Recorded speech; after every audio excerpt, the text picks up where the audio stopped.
केंद्रीय मंत्री स्मृति ईरानी का सूरत दौरा, बीजेपी ऑफिस में प्रेस कॉन्फ्रेंस। केंद्र सरकार के बजट को लेकर आयोजित लोगों के लिए बने बजट के बारे में जानकारी दी। पूर्व केंद्रीय मंत्री स्मृति ईरानी का बयान, ये प्रोग्रेसिव इंडिया का बजट है। आज प्रोफेशनल्स मौजूद थे और बजट पर चर्चा की। पीएम मोदी को बधाई दी गई। नागरिकों ने पीएम मोदी की तारीफ की। पीएम मोदी ने देश की ताकत बढ़ाने वाला बजट पेश किया। बजट में बायोफार्मा का जिक्र हुआ। बायोफार्मा पावर के लिए 10,000 करोड़ के बजट का ऐलान किया गया। बजट से सूरत का खास एमएसएमई सेक्टर फला फूला है।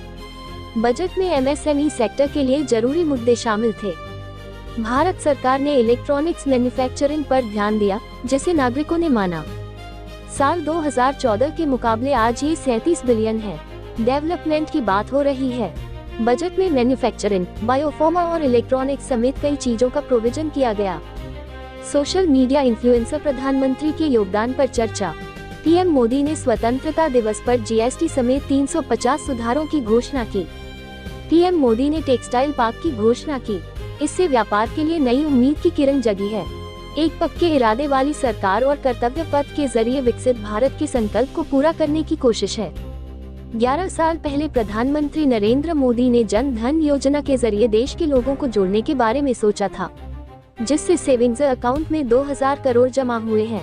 देश में 10,000 करोड़ की मैन्युफैक्चरिंग है, जिससे रोजगार बढ़ा है। इंडस्ट्री बढ़ने से गरीब परिवारों को आर्थिक फायदा होगा। जब सरकार किसी आउटलेट की घोषणा करती है, तो वह मिडिल क्लास को ध्यान में रखती है। स्मृति ईरानी पूर्व केंद्रीय मंत्री ने क्या कहा, सुने। ताज़ा खबर देखने के लिए देखते रहे स्टार न्यूज नेटवर्क। जय हिंद, जय भारत।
फाइनेंस मिनिस्टर है।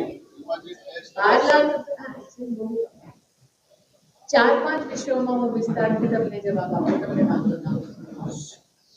10,000 કરોડની જે બાયોફાર્મા સેક્ટરની ઘોષણા થઈ છે, આપણા દેશમાં આજે 10,500 મેન્યુફેક્ચરિંગ યુનિટ્સ છે। એ મેન્યુફેક્ચરિંગ યુનિટ્સમાં આવી વ્યવસ્થા જ્યારે કરીએ તો સાધારણ મધ્યમ વર્ગીય પરિવારને નોકરીના વધે।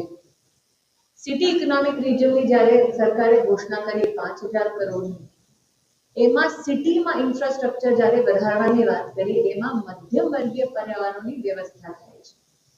12 લાખ કરોડની જ્યારે કેપિટલ એક્સપેન્ડિચરની સરકાર ઘોષણા કરે છે, એ કેપિટલ એક્સપેન્ડિચર ઇન્ફ્રાસ્ટ્રક્ચરમાં જશે। એમાં પણ ઇન્ફ્રાસ્ટ્રક્ચરની સાથે સાથે ઇકોનોમિક અને એમ્પ્લોયમેન્ટ ઓપોર્ચ્યુનિટી મધ્યમ નિમ્ન મધ્યમ વર્ગીય પરિવાર અને ગરીબ પરિવારોને જ મળશે।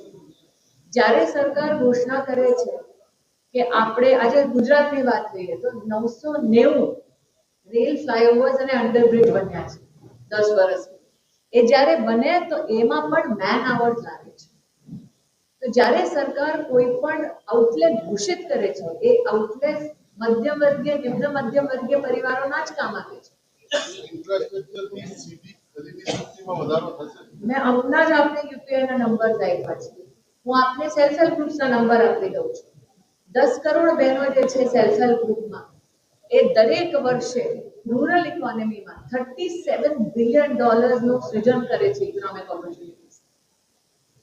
તો તમે આને જ માત્ર ગણો તો કેટલું આ બહેનોના પોતાના કામ છે।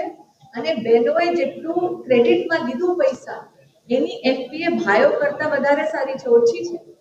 એટલે આ બહેનો સરકારથી જ્યારે ક્રેડિટ લે, લોન લે, તો પછી ઓબ્વિયસલી ઇકોનોમિક ઓપોર્ચ્યુનિટીને લેવરેજ કરી જે કામ કરે છે, એ કામ કર્યા પછી પૈસા બચે છે એટલે પોતાના ક્રેડિટ પાછા આપે છે એટલે એનપીઓ ઓછું છે. હાજી